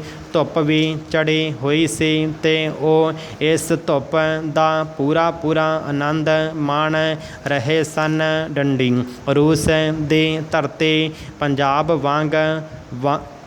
ਵਾਂਗਰਾਂ ਹੀ ਲੱਗੀ ਤੇ ਸਫੈਦੇ ਦੇ ਦਰਖਤ ਇਤਨੇ ਲੱਗੇ ਦੇਖੇ, ਜਿਸ ਤੋਂ ਸਹਿਜੇ ਹੀ ਅੰਦਾਜ਼ਾ ਲਗਾਇਆ ਜਾ ਸਕਦਾ ਸੀ ਕਿ ਇਹ ਕਿਸੇ ਵਿਸ਼ੇਸ਼ ਉੱਦਮ ਦਾ ਨਤੀਜਾ ਹਨ। ਡੰਡੀ ਮਾਸਕੋ ਤੋਂ ਉੱਡਣ ਮਗਰੋਂ ਜਦੋਂ ਅਸੀਂ ਲੰਡਨ ਪਹੁੰਚੇ ਤਾਂ ਠੰਡ ਇਤਨੀ ਮਹਿਸੂਸ ਹੋਣ ਲੱਗ ਪਈ ਜਿਤਨੀ ਕਿ ਪੰਜਾਬ ਵਿੱਚ ਨਵੰਬਰ ਦੇ ਮਹੀਨੇ ਵਿੱਚ ਹੁੰਦੀ ਹੈ। ਡੰਡੀ ਸਟਾਰਟ। ਮਮਤਾ ਬੈਨਰਜੀ ਮੁੜ ਤੋਂ ਆਪਣੇ ਪੈਰਾਂ 'ਤੇ ਖੜ੍ਹੀ ਹੈ। ਡੰਡੀ ਅਸੀਂ ਉਸਨੂੰ ਵੀਲ ਚੇਅਰ 'ਤੇ ਬੈਠੇ ਦੇਖਣ ਦੇ ਆਦੀ ਹੋ ਚੁੱਕੇ ਸੀ, ਪਰ ਜਿਵੇਂ ਹੀ ਇਹ ਸਪਸ਼ਟ ਹੋਇਆ ਕਿ ਬੰਗਾਲ ਦੀਆਂ ਵਿਧਾਨ ਸਭਾ ਚੋਣਾਂ 'ਚ ਉਹਨਾਂ ਦੀ ਪਾਰਟੀ ਦੀ ਜਿੱਤ ਜ਼ਬਰਦਸਤ ਹੈ, ਉਹ ਆਪਣੇ ਪੈਰਾਂ 'ਤੇ ਖੜ੍ਹੀ ਹੋ ਗਈ, ਜਿਸ ਨਾਲ ਸੂਬੇ 'ਚ ਉਹਨਾਂ ਦੇ ਸਮਰਥਕਾਂ ਅਤੇ ਮੁੰਬਈ 'ਚ ਇਸ ਲੇਖਕ ਨੂੰ ਬਹੁਤ ਖੁਸ਼ੀ ਹੋਈ। ਡੰਡੀ ਮੇਰੇ ਵਰਗੇ ਲੋਕਾਂ ਲਈ ਜੋ ਚੀਜ਼ ਸਭ ਤੋਂ ਵੱਧ ਅਹਿਮੀਅਤ ਰੱਖਦੀ ਹੈ ਉਹ ਇਹ ਕਿ ਹਿੰਦੂ ਵੋਟਰਾਂ ਨੇ ਭਾਜਪਾ ਪ੍ਰਧਾਨ ਦੇ ਫਿਰਕੂ ਆਧਾਰ 'ਤੇ ਵੋਟਰਾਂ ਦੇ ਧਰੁਵੀਕਰਨ ਦੀ ਕੋਸ਼ਿਸ਼ ਨੂੰ ਨਕਾਰ ਦਿੱਤਾ ਹੈ। ਡੰਡੀ ਅੰਤਰ ਵਾਲੀ ਪਾਰਟੀ ਨੇ ਆਪਣੀ ਹਰ ਇੱਕ ਬੈਠਕ 'ਚ ਰੈਲੀ 'ਚ ਜੈ ਸ਼੍ਰੀ ਰਾਮ ਦੇ ਨਾਅਰਿਆਂ ਨਾਲ ਆਕਾਸ਼ ਗੁੰਜਾ ਦਿੱਤਾ। ਡੰਡੀ ਧਾਰਮਿਕ ਭਾਵਨਾਵਾਂ ਭੜਕਾਉਣ ਦੀ ਕੋਸ਼ਿਸ਼ ਅਸਫਲ ਹੋ ਗਈ। ਡੰਡੀ ਚੋਣ ਕਮਿਸ਼ਨ, ਜਿਸ ਦਾ ਫਰਜ਼ ਇਹ ਯਕੀਨੀ ਬਣਾਉਣਾ ਹੈ ਕਿ ਵੋਟ ਹਾਸਲ ਕਰਨ ਲਈ ਧਰਮ ਦੀ ਵਰਤੋਂ ਨਾ ਕੀਤੀ ਜਾਵੇ, ਨੇ ਮਮਤਾ ਨੂੰ ਸਜ਼ਾ ਦਿੱਤੀ, ਜਦਕਿ ਉਹਨਾਂ ਨੇ ਮੁਸਲਮਾਨਾਂ ਨੂੰ ਆਪਣੀਆਂ ਵੋਟਾਂ ਨਾ ਵੰਡਣ ਦੀ ਅਪੀਲ ਕੀਤੀ। ਡੰਡੀ ਪਰ ਇਸ ਤੋਂ ਪਹਿਲਾਂ ਕਿ ਮੈਂ ਅੱਗੇ ਵਧਾਂ, ਕੁਝ ਪਲ ਰੁਕ ਕੇ ਮੈਂ ਹਾਲ ਹੀ 'ਚ ਸੇਵਾ ਮੁਕਤ ਮੁੱਖ ਚੋਣ ਕਮਿਸ਼ਨਰ ਸੁਨੀਲ ਅਰੋੜਾ ਤੋਂ ਇਸ ਗੱਲ ਦੀ ਮੁਆਫ਼ੀ ਮੰਗਣੀ ਚਾਹੁੰਦਾ ਹਾਂ ਕਿ ਹਾਲ ਹੀ 'ਚ ਮੇਰੇ ਲੇਖ 'ਚ ਜੋ ਕਿਹਾ ਗਿਆ ਸੀ ਉਹਨਾਂ ਨੂੰ ਗੋਆ ਦੇ ਰਾਜਪਾਲ ਦੇ ਤੌਰ 'ਤੇ ਨਾਮਜ਼ਦ ਕੀਤਾ ਗਿਆ ਹੈ, ਉਹ ਸੱਚ ਸੀ। ਡੰਡੀ ਇਹ ਪਹਿਲਾਂ ਮੁੰਬਈ 'ਚ ਫ੍ਰੀ ਪ੍ਰੈਸ ਜਰਨਲ 'ਚ ਪ੍ਰਕਾਸ਼ਿਤ ਕੀਤਾ ਗਿਆ ਸੀ ਅਤੇ ਫਿਰ ਸੋਸ਼ਲ ਮੀਡੀਆ 'ਤੇ ਛਾ ਗਿਆ। ਡੰਡੀ ਗੋਆ 'ਚ ਫੇਸਬੁੱਕ ਅਤੇ ਟਵਿੱਟਰ ਦੀ ਵਰਤੋਂ ਕਰਨ ਵਾਲੇ ਬਹੁਤ ਸਾਰੇ ਲੋਕਾਂ ਨੂੰ ਯਕੀਨ ਹੋ ਗਿਆ ਕਿ ਇਹ ਖਬਰ ਸੱਚੀ ਸੀ। ਡੰਡੀ ਹਾਲਾਂਕਿ ਇਹ ਖਬਰ ਇੱਕ ਹਫ਼ਤੇ ਤੋਂ ਵੱਧ ਸਮੇਂ ਤੱਕ ਚੱਲਦੀ ਰਹੀ, ਪਰ ਇਸ ਦਾ ਕਿਸੇ ਨੇ ਖੰਡਨ ਨਹੀਂ ਕੀਤਾ। ਡੰਡੀ ਜਦੋਂ ਚੰਡੀਗੜ੍ਹ ਦੀ ਇੱਕ ਅਖਬਾਰ ਦੇ ਸੰਪਾਦਕ ਨੇ ਸੂਚਿਤ ਕੀਤਾ ਕਿ ਸੁਨੀਲ ਅਰੋੜਾ ਨੇ ਸਪਸ਼ਟੀਕਰਨ ਅਤੇ ਖੰਡਨ ਜਾਰੀ ਕੀਤਾ, ਮੈਂ ਸ਼੍ਰੀ ਅਰੋੜਾ ਨੂੰ ਫ਼ੋਨ ਕੀਤਾ ਅਤੇ ਮੁਆਫ਼ੀ ਮੰਗੀ। ਡੰਡੀ ਇਹ ਗਲਤੀ ਕਰਨ 'ਤੇ ਕੀਤੀ ਜਾਣ ਵਾਲੀ ਇੱਕ ਚੰਗੀ ਚੀਜ਼ ਹੈ। ਡੰਡੀ ਭਰਾ ਹਾਲਾਂਕਿ ਗਲਤੀ ਅਸਲੀ ਸੀ ਅਤੇ ਉਸ ਦੇ ਪਿੱਛੇ ਕੋਈ ਅਪਰਾਧ ਜਾਂ ਮੰਦ ਭਾਵਨਾ ਨਹੀਂ ਸੀ। ਡੰਡੀ। ਮੈਂ ਚੋਣ ਰਾਜਨੀਤੀਕਾਰ ਪ੍ਰਸ਼ਾਂਤ ਕਿਸ਼ੋਰ ਨੂੰ ਟੈਲੀਵਿਜ਼ਨ 'ਤੇ ਸੁਣਿਆ। ਡੰਡੀ। ਉਹਨਾਂ ਨੇ ਭਵਿੱਖਬਾਣੀ ਕੀਤੀ ਸੀ ਕਿ ਭਾਜਪਾ 100 ਤੋਂ ਵੱਧ ਸੀਟਾਂ ਨਹੀਂ ਲੈ ਸਕੇਗੀ। ਡੰਡੀ। ਇਸ ਨੇ ਸਿਰਫ 77 ਸੀਟਾਂ ਜਿੱਤੀਆਂ ਅਤੇ ਅਜਿਹਾ ਕਈ ਮਹੀਨਿਆਂ ਤੱਕ ਕੀਤੇ ਗਏ ਜ਼ੋਰਦਾਰ ਯਤਨਾਂ ਅਤੇ ਆਗਿਆਕਾਰੀ ਚੋਣ ਕਮਿਸ਼ਨ ਕੋਲੋਂ ਪਾਰਟੀ ਵੱਲੋਂ ਮੰਗੇ ਗਏ 8 ਚੋਣ ਪੜਾਵਾਂ ਦੇ ਬਾਵਜੂਦ ਸੀ। ਡੰਡੀ। ਪ੍ਰਸ਼ਾਂਤ ਕਿਸ਼ੋਰ ਦਾ ਮੰਨਣਾ ਹੈ ਕਿ ਜੇਕਰ ਚੋਣ ਕਮਿਸ਼ਨ ਸਹੀ ਕੰਮ ਕਰਦਾ ਤਾਂ ਭਾਜਪਾ ਦੀਆਂ ਸੀਟਾਂ ਦੀ ਗਿਣਤੀ ਇਸ ਤੋਂ ਕਿਤੇ ਘੱਟ ਹੁੰਦੀ। ਡੰਡੀ। ਉਹਨਾਂ ਦਾ ਮੰਨਣਾ ਹੈ ਕਿ ਚੋਣ ਕਮਿਸ਼ਨ ਨੇ ਮੀਡੀਆ ਦੇ ਕੁਝ ਵਰਗਾਂ, ਜਾਂਚ ਏਜੰਸੀਆਂ, ਐਨਫੋਰਸਮੈਂਟ ਏਜੰਸੀਆਂ ਅਤੇ ਮਾੜੀ ਕਿਸਮਤ ਨਾਲ ਕਈ ਵਾਰ ਨਿਆਂਪਾਲਕਾਂ ਵਾਂਗ ਭਾਜਪਾ ਦੇ ਸਹਾਇਕ ਵਜੋਂ ਕੰਮ ਕੀਤਾ। ਡੰਡੀ। ਇਹ ਫੈਸਲਾ ਕੀਤਾ ਗਿਆ ਹੈ ਕਿ ਕਰਮਚਾਰੀਆਂ ਦੀਆਂ ਕਿਸੇ ਵੀ ਕੈਟਾਗਰੀ ਦੀਆਂ ਬਦਲੀਆਂ ਤੇ ਤੈਨਾਤੀਆਂ ਆਮ ਤੌਰ 'ਤੇ ਸਾਲ ਵਿੱਚ ਕੇਵਲ ਇੱਕੋ ਵਾਰ 1 ਅਪ੍ਰੈਲ ਤੋਂ 31 ਮਈ ਤੱਕ ਕੀਤੀਆਂ ਜਾਣੀਆਂ ਚਾਹੀਦੀਆਂ ਹਨ। ਡੰਡੀ। ਜੇਕਰ ਇਸ ਸਮੇਂ ਤੋਂ ਬਾਅਦ ਕੋਈ ਬਦਲੀ ਕੀਤੀ ਜਾਣੀ ਹੈ ਤਾਂ ਸਮਰੱਥ ਅਧਿਕਾਰੀ ਨੂੰ ਅਗਲੇ ਉੱਚ ਅਧਿਕਾਰੀ ਦੀ ਪੂਰਵ ਪ੍ਰਵਾਨਗੀ ਲਈ ਬਗੈਰ ਆਦੇਸ਼ ਜਾਰੀ ਨਹੀਂ ਕਰਨੇ ਚਾਹੀਦੇ। ਡੰਡੀ। ਸੰਬੰਧਿਤ ਅਧਿਕਾਰੀਆਂ ਨੂੰ ਚਾਹੀਦਾ ਹੈ ਕਿ ਉਹ ਪੂਰੀ ਤਰ੍ਹਾਂ ਵਿਚਾਰ ਕਰਨ ਮਗਰੋਂ ਨਿਸ਼ਚਿਤ ਸਮੇਂ ਦੌਰਾਨ ਲੋੜੀਂਦੇ ਆਦੇਸ਼ਾਂ ਨੂੰ ਤਤਪਰਤਾ ਸਹਿਤ ਜਾਰੀ ਕਰਨ ਨੂੰ ਯਕੀਨੀ ਬਣਾਉਣ ਵਾਸਤੇ ਸਾਰੇ ਸਾਲ ਦੇ ਤੋੜ ਤੱਕ ਪ੍ਰਬੰਧ ਕਰਦਿਆਂ ਤੈਨਾਤੀਆਂ ਅਤੇ ਬਦਲੀਆਂ ਦੀ ਯੋਜਨਾ ਨੂੰ ਅਪ੍ਰੈਲ ਦੇ ਮੱਧ ਤੱਕ ਤਰਤੀਬ ਦੇ ਲੈਣ। ਡੰਡੀ। ਇਹ ਵੀ ਫੈਸਲਾ ਕੀਤਾ ਗਿਆ ਹੈ ਕਿ ਸਧਾਰਨ ਰੂਪ ਵਿੱਚ ਕਿਸੇ ਅਧਿਕਾਰੀ ਜਾਂ ਕਰਮਚਾਰੀ ਨੂੰ ਇੱਕ ਸੀਟ ਜਾਂ ਥਾਂ 'ਤੇ ਘੱਟੋ ਘੱਟ 2 ਸਾਲਾਂ ਦੇ ਸਮੇਂ ਲਈ ਤੈਨਾਤ ਰਹਿਣਾ ਚਾਹੀਦਾ ਹੈ ਅਤੇ ਜੇਕਰ ਇਸ ਸਮੇਂ ਤੋਂ ਪਹਿਲਾਂ ਉਸ ਦੀ ਬਦਲੀ ਕੀਤੀ ਜਾਂਦੀ ਹੈ ਤਾਂ ਬਦਲੀ ਦੇ ਕਾਰਨ ਦਰਜ ਕਰਨੇ ਚਾਹੀਦੇ ਹਨ। ਡੰਡੀ। ਉਸ ਨੂੰ ਉਸੇ ਸਟੇਸ਼ਨ 'ਤੇ ਜਿੱਥੇ ਕਿ ਉਹ ਇੱਕੋ ਅਸਾਮੀ 'ਤੇ ਪਹਿਲਾਂ 5 ਸਾਲਾਂ ਨਾਲੋਂ ਵੱਧ ਸਮੇਂ ਲਈ ਰਹਿ ਚੁੱਕਿਆ ਹੋਵੇ ਵੀ ਤੈਨਾਤ ਨਹੀਂ ਕੀਤਾ ਜਾਣਾ ਚਾਹੀਦਾ।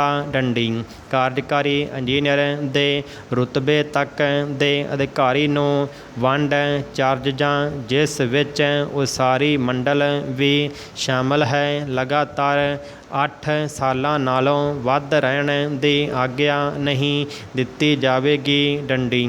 ਉਕਤ ਚਾਰਜਾਂ 'ਤੇ ਮੁੜ ਨਿਯੁਕਤ ਕਰਨ ਤੋਂ ਪਹਿਲਾਂ ਉਸ ਨੂੰ ਗੈਰ ਸੰਚਾਲਨ ਚਾਰਜਾਂ ਵਿੱਚ ਲਾਇਆ ਜਾਵੇਗਾ ਜਿੱਥੇ ਮੁਕੰਮਲਤਾ ਦਾ ਸਮਾਂ 4 ਸਾਲਾਂ ਨਾਲੋਂ ਘੱਟ ਨਹੀਂ ਹੋਵੇਗਾ। ਡੰਡੀ। ਇਸੇ ਤਰ੍ਹਾਂ ਦੀਆਂ ਹਦਾਇਤਾਂ ਸਿਵਲ ਕਾਰਜ ਉਸਾਰੀ ਵਿੱਚ ਤੈਨਾਤ ਅਧਿਕਾਰੀਆਂ 'ਤੇ ਵੀ ਲਾਗੂ ਹੋਣਗੀਆਂ। ਡੰਡੀ। ਉਸ ਕੇਸ ਵਿੱਚ ਜਿੱਥੇ ਕੋਈ ਕਰਮਚਾਰੀ ਬਦਲੀ ਲਈ ਬਾਹਰੀ ਦਬਾਅ ਅਤੇ ਸਿਫਾਰਸ਼ ਕਰਵਾਉਂਦਾ ਹੈ ਤਾਂ ਇਸ ਆਸ਼ੇ ਦਾ ਸੰਬੰਧਿਤ ਵਿਅਕਤੀ ਦੀ ਗੁਪਤ ਰਿਪੋਰਟ ਵਿੱਚ ਇੰਦਰਾਜ ਕੀਤਾ ਜਾਣਾ ਚਾਹੀਦਾ ਹੈ। ਡੰਡੀ। ਕਰਮਚਾਰੀਆਂ ਦੀਆਂ ਬਦਲੀਆਂ ਕੁਝ ਬਾਹਰਲੇ ਅਣਚਾਹਤ ਤੱਤਾਂ ਦੇ ਦਬਾਅ ਅਧੀਨ ਆ ਕੇ ਕਰਨ ਦਾ ਮਾਮਲਾ ਵੀ ਬੋਰਡ ਦੇ ਧਿਆਨ ਵਿੱਚ ਆਇਆ ਹੈ। ਡੰਡੀ ਬੋਰਡ ਨੇ ਇਸ ਮਾਮਲੇ ਨੂੰ ਗੰਭੀਰਤਾ ਨਾਲ ਵਿਚਾਰਨ ਉਪਰੰਤ ਫੈਸਲਾ ਕੀਤਾ ਹੈ ਕਿ ਅਜਿਹੇ ਕਿਸੇ ਵੀ ਕਿਸਮ ਦੇ ਦਬਾਅ ਅਧੀਨ ਆ ਕੇ ਅਜਿਹੀ ਕੋਈ ਬਦਲੀ ਜਾਂ ਤੈਨਾਤੀ ਨਾ ਕੀਤੀ ਜਾਵੇ। ਡੰਡੀ ਜੇਕਰ ਅਜਿਹੇ ਕਿਸੇ ਦਬਾਅ ਦਾ ਅਨੁਭਵ ਕੀਤਾ ਜਾਵੇ ਤਾਂ ਮਾਮਲਾ ਬੋਰਡ ਦੇ ਉੱਚ ਅਧਿਕਾਰੀਆਂ ਦੇ ਧਿਆਨ ਵਿੱਚ ਲਿਆ ਕੇ ਲੋੜੀਂਦੀ ਅਗਵਾਈ ਪ੍ਰਾਪਤ ਕਰ ਲਈ ਜਾਵੇ। ਡੰਡੀ ਜਿੱਥੋਂ ਤੱਕ ਸੰਭਵ ਹੋ ਸਕੇ ਬਦਲੀਆਂ ਦੇ ਆਦੇਸ਼ ਇੱਕੋ ਵਾਰੀ ਹੀ ਕੀਤੇ ਜਾਣੇ ਚਾਹੀਦੇ ਹਨ। ਡੰਡੀ ਅਪਾਹਜ ਅਤੇ ਨੇਤਰਹੀਨ ਕਰਮਚਾਰੀਆਂ ਦੀਆਂ ਤੈਨਾਤੀਆਂ ਅਤੇ ਬਦਲੀਆਂ ਕਰਦੇ ਸਮੇਂ ਉਹਨਾਂ ਦੀ ਸੁਵਿਧਾ ਨੂੰ ਧਿਆਨ ਵਿੱਚ ਰੱਖਿਆ ਜਾਵੇ। ਡੰਡੀ ਇਸੇ ਤਰ੍ਹਾਂ ਉਹਨਾਂ ਕਰਮਚਾਰੀਆਂ ਅਤੇ ਅਧਿਕਾਰੀਆਂ ਦੀ ਨੇਕ ਨੀਤੀ 'ਤੇ ਸ਼ੱਕ ਹੋਵੇ ਅਤੇ ਜਿਨ੍ਹਾਂ ਵਿਰੁੱਧ ਅਨੁਸ਼ਾਸਨੀ ਕਾਰਵਾਈਆਂ ਅਣਨਿਪਟਾਈਆਂ ਹੋਣ ਜਾਂ ਆਪਣੇ ਦੁਰਵਿਹਾਰ ਕਾਰਨ ਉਹ ਦੋਸ਼ੀ ਹੋਣ ਨੂੰ ਜਨਤਕ ਥਾਵਾਂ 'ਤੇ ਨਾ ਲਗਾਇਆ ਜਾਵੇ। ਡੰਡੀ ਭਾਵੇਂ ਸਾਰੇ ਕਾਡਰਾਂ ਵਿੱਚ ਆਪਸੀ ਬਦਲੀ ਦੀ ਨੀਤੀ ਨੂੰ ਬੰਦ ਕਰ ਦਿੱਤਾ ਗਿਆ ਹੈ, ਪਰੰਤੂ ਨਿੱਜੀ ਹਿੱਤ ਵਾਲੇ ਕੇਸਾਂ ਵਿੱਚ ਖਾਲੀ ਅਸਾਮੀਆਂ ਵਿਰੁੱਧ ਬਦਲੀਆਂ ਸਾਰਾ ਸਾਲ ਕੀਤੀਆਂ ਜਾ ਸਕਦੀਆਂ ਹਨ ਅਤੇ ਇਹ ਹਰ ਸਾਲ ਅਪ੍ਰੈਲ ਤੋਂ ਮਈ ਦੌਰਾਨ ਕੀਤੀਆਂ ਜਾਣ ਵਾਲੀਆਂ ਤੈਨਾਤੀਆਂ ਅਤੇ ਬਦਲੀਆਂ ਦੀ ਪਾਬੰਦੀ ਅਧੀਨ ਨਹੀਂ ਆਉਂਦੀਆਂ। ਡੰਡੀ ਇਹਨਾਂ ਹਦਾਇਤਾਂ ਦੀ ਰੌਸ਼ਨੀ ਵਿੱਚ ਅਗਲੇਰੀ ਲੋੜੀਂਦੀ ਕਾਰਵਾਈ ਕੀਤੀ ਜਾਵੇ। ਡੰਡੀ ਸਟਾਰਟ ਪਿਛਲੇ 2-3 ਹਫ਼ਤਿਆਂ ਦੌਰਾਨ ਕੋਵਿਡ-19 ਦੇ ਮਾਮਲਿਆਂ 'ਚ ਵੱਡੇ ਵਾਧੇ ਨੇ ਦੇਸ਼ ਸਾਹਮਣੇ ਇੱਕ ਵੱਡਾ ਸੰਕਟ ਖੜ੍ਹਾ ਕਰ ਦਿੱਤਾ ਹੈ। ਡੰਡੀ ਸਥਿਤੀ ਦੀ ਹੰਗਾਮੀ ਹਾਲਤ ਨੂੰ ਭਾਂਪਦਿਆਂ ਸਰਕਾਰੀ ਮਸ਼ੀਨਰੀ ਤੁਰੰਤ ਹਰਕਤ 'ਚ ਆ ਗਈ ਅਤੇ ਹਰ ਸੰਭਵ ਵਸੀਲੇ ਨੂੰ ਲਾਮਬੰਦ ਕੀਤਾ। ਡੰਡੀ ਵਿਗਿਆਨਕ ਭਾਈਚਾਰੇ, ਸਿਹਤ ਪੇਸ਼ੇਵਰਾਂ, ਸਿਵਲ ਪ੍ਰਸ਼ਾਸਨ ਵੱਲੋਂ ਇਕਜੁੱਟ ਹੋ ਕੇ ਕੀਤੀਆਂ ਜਾ ਰਹੀਆਂ ਕੋਸ਼ਿਸ਼ਾਂ 'ਚ ਰੱਖਿਆ ਬਲ ਵੀ ਇੱਕ ਆਦ੍ਰਿਸ਼ ਪਰ ਡਾਢੇ ਖਤਰਨਾਕ ਦੁਸ਼ਮਣ ਵਿਰੁੱਧ ਇਸ ਜੰਗ ਵਿੱਚ ਆ ਡਟੇ ਹਨ। ਡੰਡੀ ਭਾਰਤੀ ਪੈਦਲ ਫੌਜ, ਹਵਾਈ ਫੌਜ, ਸਮੁੰਦਰੀ ਫੌਜ ਤੇ ਰੱਖਿਆ ਮੰਤਰਾਲੇ ਦੇ ਹੋਰ ਸੰਗਠਨ ਜਿਵੇਂ ਕਿ DGA, FMS, DRDO, FBD, PSU, NCC, component boards ਆਦਿ ਲੋਕਾਂ ਦੇ ਦੁੱਖ ਸ਼ਾਂਤ ਕਰਨ 'ਚ ਲੱਗੇ ਹੋਏ ਹਨ। ਡੰਡੀ ਐਮਰਜੈਂਸੀ ਵਿੱਤੀ ਸ਼ਕਤੀਆਂ ਪ੍ਰਵਾਨ ਕੀਤੀਆਂ। ਮੈਂ ਰੱਖਿਆ ਬਲਾਂ ਨੂੰ ਹਦਾਇਤ ਜਾਰੀ ਕੀਤੀ ਕਿ ਉਹ ਇਸ ਸੰਕਟ ਦੌਰਾਨ ਸ਼ਹਿਰੀ ਪ੍ਰਸ਼ਾਸਨ ਦੀ ਹਰ ਸੰਭਵ ਮਦਦ ਕਰਨ। ਡੰਡੀ ਲੋਕਾਂ ਦਾ ਹਥਿਆਰਬੰਦ ਬਲਾਂ ਦੀਆਂ ਸਮਰੱਥਾਵਾਂ ਵਿੱਚ ਬਹੁਤ ਜ਼ਿਆਦਾ ਭਰੋਸਾ ਹੈ। ਡੰਡੀ ਹਥਿਆਰਬੰਦ ਬਲਾਂ ਨੂੰ ਐਮਰਜੈਂਸੀ ਵਿੱਤੀ ਸ਼ਕਤੀਆਂ ਪ੍ਰਵਾਨ ਕੀਤੀਆਂ ਗਈਆਂ ਸਨ ਤਾਂ ਜੋ ਫਾਰਮੇਸ਼ਨ ਕਮਾਂਡਜ਼ ਨੂੰ ਕੁਆਰੰਟਾਈਨ ਸਹੂਲਤਾਂ, ਹਸਪਤਾਲ ਸਥਾਪਿਤ ਤੇ ਸੰਚਾਲਿਤ ਕਰ ਸਕਣ ਅਤੇ ਯੰਤਰ, ਵਸਤਾਂ, ਸਮੱਗਰੀਆਂ, ਸਟੋਰਜ਼ ਦੀ ਖਰੀਦਦਾਰੀ, ਮੁਰੰਮਤ ਕਰ ਸਕਣ ਅਤੇ ਮਹਾਂਮਾਰੀ ਵਿਰੁੱਧ ਚੱਲ ਰਹੀਆਂ ਕੋਸ਼ਿਸ਼ਾਂ 'ਚ ਲੋੜੀਂਦੇ ਸਹਾਇਤਾ ਕਾਰਜ ਕਰ ਸਕਣ ਤੇ ਵੱਖ-ਵੱਖ ਸੇਵਾਵਾਂ ਦੀ ਵਿਵਸਥਾ ਵੀ ਕਰਦੇ ਰਹਿ ਸਕਣ। ਡੰਡੀ ਸੰਬੰਧਿਤ ਸੂਬਾ ਸਰਕਾਰਾਂ ਦੀ ਬੇਨਤੀ ਅਨੁਸਾਰ ਹੋਰ ਸ਼ਹਿਰਾਂ ਵਿੱਚ ਹੋਰ ਅਜਿਹੀਆਂ ਸਹੂਲਤਾਂ ਸਥਾਪਿਤ ਕੀਤੀਆਂ ਜਾ ਰਹੀਆਂ ਹਨ। ਡੰਡੀ ਵੱਖ-ਵੱਖ ਮਿਲਟਰੀ ਹਸਪਤਾਲਾਂ ਵਿੱਚ ਲਗਭਗ 750 ਬਿਸਤਰੇ ਆਮ ਸ਼ਹਿਰੀਆਂ ਦੀ ਵਰਤੋਂ ਲਈ ਰੱਖੇ ਗਏ ਹਨ, ਜਦਕਿ MS ਨੇ ਵੀ 19 ਹਸਪਤਾਲ, 4000 ਤੋਂ ਵੱਧ ਬਿਸਤਰੇ ਅਤੇ 585 ICU ਇਕਾਈਆਂ ਪੂਰੇ ਦੇਸ਼ ਵਿੱਚ ਸਮਰਪਿਤ ਕੀਤੀਆਂ ਹਨ। ਡੰਡੀ ਦਿੱਲੀ ਦਾ ਬੇਸ ਹਸਪਤਾਲ ਕੋਵਿਡ ਹਸਪਤਾਲ 'ਚ ਤਬਦੀਲ ਕਰ ਦਿੱਤਾ ਗਿਆ ਹੈ, ਜਿਸ ਦੀ ਸਮਰੱਥਾ 400 ਤੋਂ ਵਧਾ ਕੇ 1000 ਬਿਸਤਰੇ ਕੀਤੀ ਜਾ ਰਹੀ ਹੈ। ਡੰਡੀ DRDO ਹਸਪਤਾਲ ਨੇ ਨਵੀਂ ਦਿੱਲੀ ਤੇ ਲਖਨਊ ਵਿੱਚ 500 ਬਿਸਤਰਿਆਂ ਵਾਲੀ ਇੱਕ COVID-19 ਸਹੂਲਤ ਸਥਾਪਿਤ ਕੀਤੀ ਹੈ। ਡੰਡੀ ਅਹਿਮਦਾਬਾਦ 'ਚ 900 ਬਿਸਤਰਿਆਂ ਵਾਲਾ ਇੱਕ ਹਸਪਤਾਲ ਕਾਇਮ ਕੀਤਾ ਹੈ ਅਤੇ ਪਟਨਾ ਵਿੱਚ 500 ਬਿਸਤਰਿਆਂ ਵਾਲੇ ESIC ਹਸਪਤਾਲ ਨੂੰ ਕੋਵਿਡ ਹਸਪਤਾਲ 'ਚ ਤਬਦੀਲ ਕੀਤਾ ਗਿਆ ਹੈ। ਡੰਡੀ ਵਧੀਕ ਸਿਹਤ ਪੇਸ਼ੇਵਰਾਂ ਦੀਆਂ ਸੇਵਾਵਾਂ ਲਈ AFMS ਨੇ ਵੱਖ-ਵੱਖ ਹਸਪਤਾਲਾਂ 'ਚ ਮਾਹਿਰਾਂ, ਸੁਪਰ ਸਪੈਸ਼ਲਿਸਟ, ਪੈਰਾਮੈਡੀਕਲ ਸਮੇਤ ਵਧੀਕ ਡਾਕਟਰ ਤੈਨਾਤ ਕੀਤੇ ਹਨ। ਡੰਡੀ ਮੇਰੇ ਮੰਤਰਾਲੇ ਨੇ AFMS ਦੇ ਸ਼ਾਰਟ ਸਰਵਿਸ ਕਮਿਸ਼ਨਡ ਡਾਕਟਰਜ਼ ਦੀਆਂ ਸੇਵਾਵਾਂ ਦਾ ਵਿਸਤਾਰ 31 ਦਸੰਬਰ 2021 ਤੱਕ ਕੀਤਾ ਹੈ, ਜਿਸ ਨਾਲ AFMS ਦੀ ਸਮਰੱਥਾ ਵਿੱਚ 238 ਹੋਰ ਡਾਕਟਰਾਂ ਦਾ ਵਾਧਾ ਹੋ ਗਿਆ ਹੈ। ਡੰਡੀ